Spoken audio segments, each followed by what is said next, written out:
할렐루야. 오늘도 말씀을 깨닫는 지혜와 응답받는 기도의 은총이 우리에게 넘치게 될 줄 믿습니다. 이 창세기 12장부터 50장까지는 성경에서 족장사라고 해서 4명의 족장이죠. 아브라함과 이삭과 야곱 그리고 요셉에 이르기까지 그 스토리를 담고 있습니다. 이제 우리는 마지막 주인공인 요셉을 살펴보고 있습니다. 요셉은 아버지로부터 가장 사랑받는 아들이었습니다. 하지만 형들의 시기와 질투로 인해서 한순간에 사랑받는 아들에서 노예로 그 신분이 전락하고 맙니다. 그리고 의지할 것 하나 없는 그 애굽 땅에서 하나님이 함께 하심으로 이 야곱은 형통의 삶을 살게 됩니다.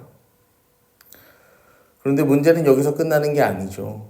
형통의 삶을 살고 주변 사람도 형통하게 하던 야곱의 인생에 환란이 찾아오죠. 하나님의 이 시험의 때가 찾아옵니다. 이 시험을 잘 이겨낸 야곱에게 이 포상이 내려오는 게 아니라 뭐가 내려와요? 감옥으로 가는 이 인생의 어려움이 다시 한번 찾아오게 됩니다. 그리고 그 감옥에서 이제 누구를 만나게 됩니까? 두 관원장, 술 맡은 관원장과 떡 굽는 관원장, 이 바로의 최측근이라 할 수 있는 두 사람을 만나고 그 두 사람도 이 관리하는 일을 이 감옥에서도 맡게 됨을 우리가 보게 됩니다. 여러분, 최측근이 감옥에 간다라는 건요, 어떤 의미가 있을까요?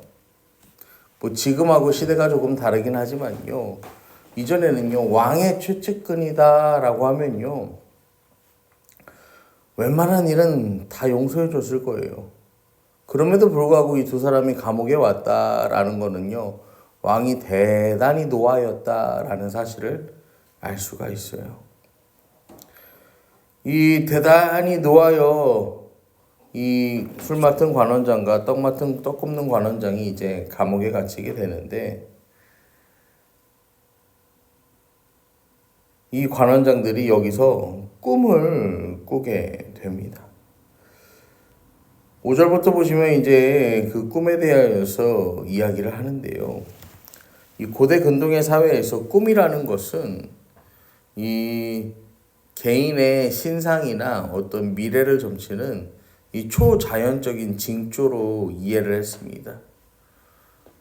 하나님께서도 이 요셉의 삶을 통하여서 꿈으로 무엇을 보여주십니까? 이 자신의 일하심이 어떻게 일하실 것인지 그것을 보여주지 않으십니까? 그런 것처럼요, 꿈이라는 것은 인간의 의지와 노력으로 조작을 할 수가 없거든요. 그래서 이 요셉이요, 그 관원장들의 달라진 낯빛을 보고 그냥 지나치지가 않는 것. 6절에 보시면 그들에게 근심의 빛이 있는 것을 보고 무슨 일이냐라고 묻습니다. 그러니까 이 사람들이요, 우리가 꿈을 꿨는데 우리가 감옥에 갇혀 있지 않느냐, 이 꿈을 해석해 줄 사람이 없다는 거예요. 감옥 밖에 있었다면 어떤 뭐 법술사라든가 여러 우상을 섬기는 자들에게 가서 이 꿈의 해석을 부탁을 했을 텐데, 이 안에서는 꿈을 해석할 방법이 없는 거예요. 그래서 요셉에게 이 자기들의 꿈, 자기들이 꾼 꿈, 해석할 수 없는 그 꿈을 이제 뭐합니까? 말하는 거죠. 그래서 술 맡은 관원장의 꿈을 이제 이야기를 해요. 내 앞에 포도나무가 있는데 내가 그 포도의 즙을 짜서 바로의 손에 드렸다. 꿈을 요약하면 그래요. 현실적으로는 포도를 심어서 싹이 나고 꽃이 피우고 포도가 익어서 포도주가 되려면 시간이 많이 필요하잖아요. 그런데 심자마자 포도송이가 싹이 나고 꽃이 피고 익어서 바로 그 즙을 짜서 왕에게 드렸다라고 이야기를 해요. 그러니까 요셉이 이야기하는 거죠. 사흘 안에 당신이 전직을 회복할 거다. 그렇게 나가게 되면은 나를 기억해 달라 이야기를 하죠. 그러니까 좋은 꿈의 해석이잖아요. 떡 굽는 관원장이 자기도요, 나도 해줘 이제 이야기를 하는 거예요. 흰떡 세 강줄이가 있는데 맨 윗강줄에 바로를 위하여 만든 각종 구운 음식이 있는데 그 바로를 위하여 구운 음식을 뭐 한다는 거예요? 새들이 먹었다. 시작은 비슷해 보였는데 끝이 다른 꿈이죠. 요셉이 또 이야기해요. 새 강줄이는 사흘을 말하는 건데 사흘 안에 당신의 머리가 나무에 매달릴 거다. 그래서 새들이 당신의 고기를 뜯어먹을 거다. 그리고 정말로 3일째 되는 날에 술 맡은 관원장은 전직을 회복하게 되고 이 떡 굽는 관원장은 매달렸다. 그리고 요셉이 해석한 대로 되었다라고 성경은 이야기를 합니다. 근데 23절 마지막 절에 보면 이렇게 이야기해요. 술 맡은 관원장이 요셉을 기억하지 못하고 그를 잊었더라. 여러분, 요셉이요, 이 술 맡은 관원장과 떡 굽는 관원장이요, 처음에 감옥에 들어왔을 때 뭐 어떻게 했겠어요? 잘해줬죠. 그리고 그들도요, 요셉과 함께함으로요, 어떤 복을 누렸을까요? 이 감옥 안에서 형통의 복을 누렸을 거야. 그런데요, 여러분, 한 사람은 어떻게 합니까? 한 사람은 이 왕으로부터 자신의 원래의 자리를 회복받지만 한 사람은 원래의 자리를 회복받지 못한 채 이 죽음의 길로 가게 되죠. 사라지게 되죠. 그리고 회복된 사람은, 도움을 받은 그 사람은요, 요셉을 기억하지 못한 채 잊어버렸다라고 성경은 말합니다.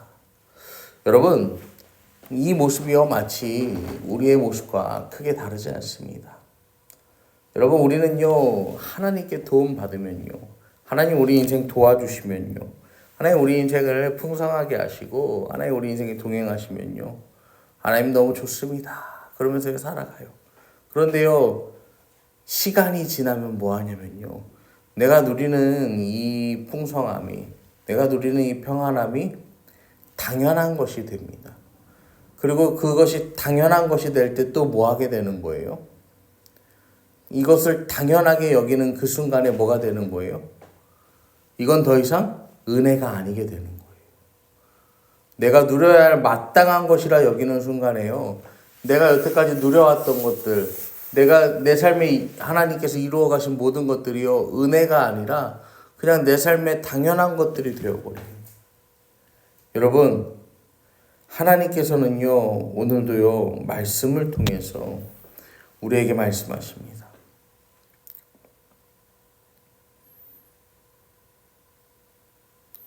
우리의 삶을 통하여서 하나님은요, 오늘도요, 내가 너의 삶을 지금도 인도하고 있다라는 것을 말씀하세요. 그리고 하나님은 이것을 반드시 기억나게 하세요. 술 맡은 관원장이요, 이후에 이제 41장이 돼요. 그래서요, 복직을 한 다음에 바로는 기억하지 못해요. 그러다가 시간이 지나서 이 바로가 꿈을 꿨을 때 그때 기억이 나는 거야. 아, 그렇구나. 내 꿈을 해석해줬던 그 요셉을 데려오면 이 꿈도 해석할 수 있지 않을까. 그러면서 요셉을 데려와요. 여러분, 그러니까요, 요셉도 이 술 맡은 관원장에게 뭐라 할 수 없는 입장이죠.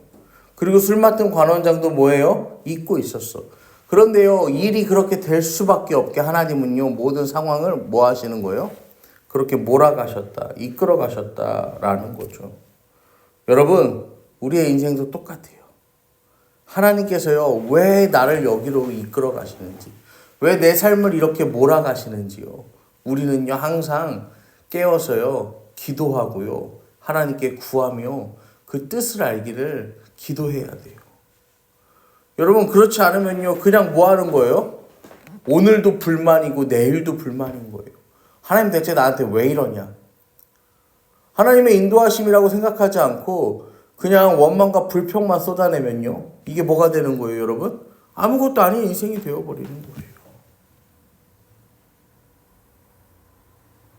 사랑하는 성도 여러분, 오늘도 우리가 함께 기도하실 때요, 하나님께서는요, 오늘도 우리의 삶의 자리에서 함께 하신다는 사실을 기억하시고